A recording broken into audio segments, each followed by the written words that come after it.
Intro music with a suspenseful, eerie tone begins, and then fades into the background. Have you ever wondered what happens when a small mistake leads to an inescapable nightmare? Today, we're diving deep into the chilling world of the Curse of Willow Creek, a story that shows how one wrong turn can unleash a storm of silent, brutal vengeance. This isn't just a horror movie concept. It's a meticulously crafted screenplay that will leave you checking your locks at night. So, grab your bravest friend, turn down the lights, and let's unravel the terror that awaits the Beckett family. Our story begins with the Becketts. Thomas, the stressed-out father, desperate for a fresh start. Sarah, his intuitive but anxious wife. Lily, the cynical teenage daughter, glued to her phone. And little Sam, the quiet, imaginative son. They're on their way to a new life in the seemingly peaceful town of Willow Creek. Thomas got a great deal on a rental, a sign of hope for the struggling family. They arrive on a street with two nearly identical, run-down houses. Their instruction from the landlord was simple. It's the one with the broken mailbox.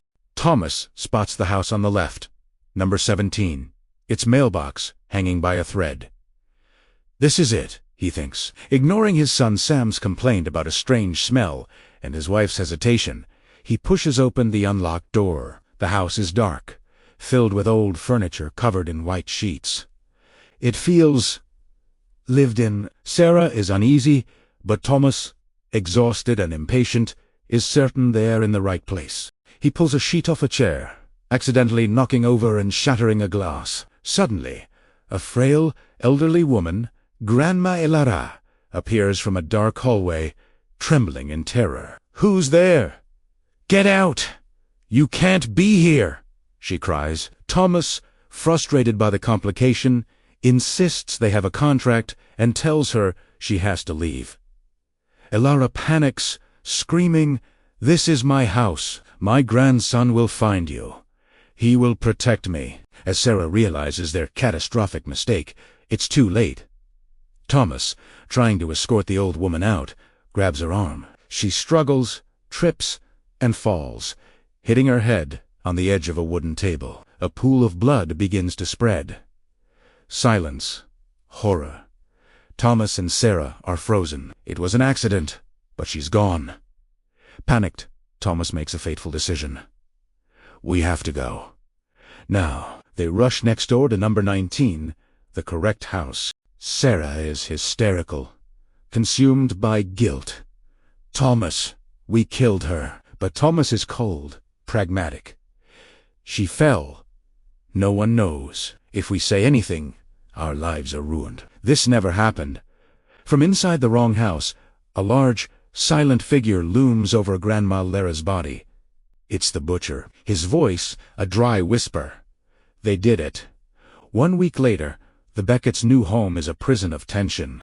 During a silent dinner, Sam asks, "Why does it always smell like rotten meat?" Thomas snaps, forbidding any mention of what happened. That night, Sarah feels like she's being watched.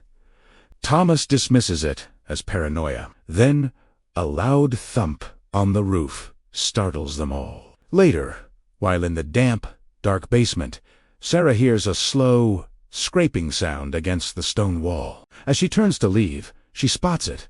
A pristine skinning knife, like new, stuck in a wooden beam. She screams and flees upstairs. Meanwhile, Lily is in her room, texting a friend, "This place sucks. I wish I was dead." Her phone suddenly dies. She gets up to find her window wide open. When she turns back from closing it, she's not alone. "I can help with that," his distorted voice whispers. He covers her mouth, raises a heavy hammer, and a sickening crunch echoes through the house. Silence follows. Thomas hears the muffled scream and runs to Lily's room. He's met by the butcher in the hallway, his leather mask absorbing the light, the hammer dripping.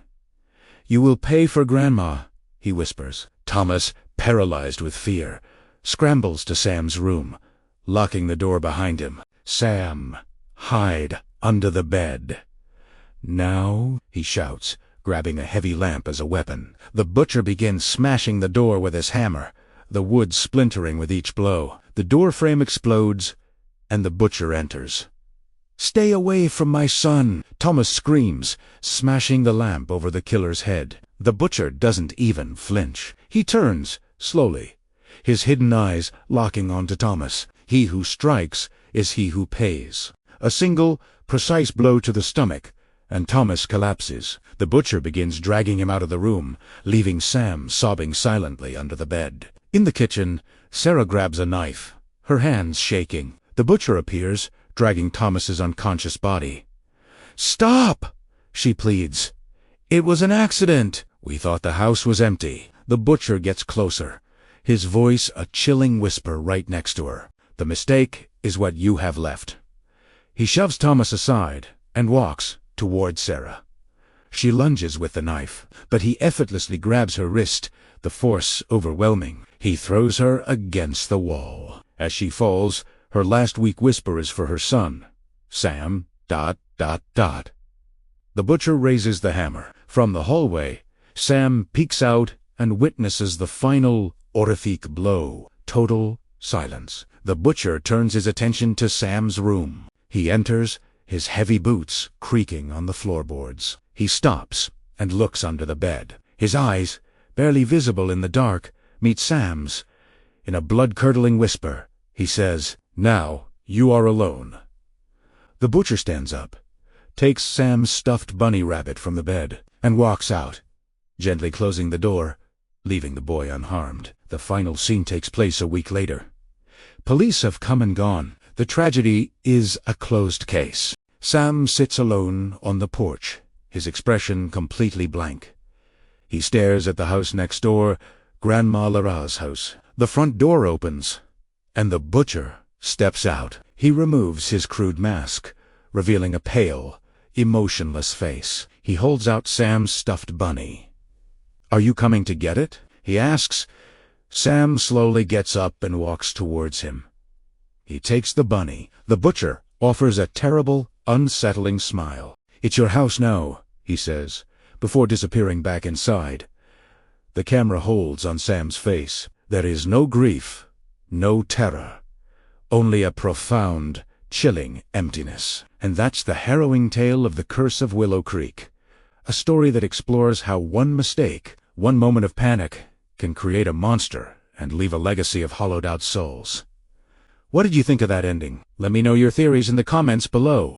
If you enjoyed this dive into cinematic darkness, make sure to hit that like button and subscribe for more script breakdowns. Thanks for watching, and try to have sweet dreams.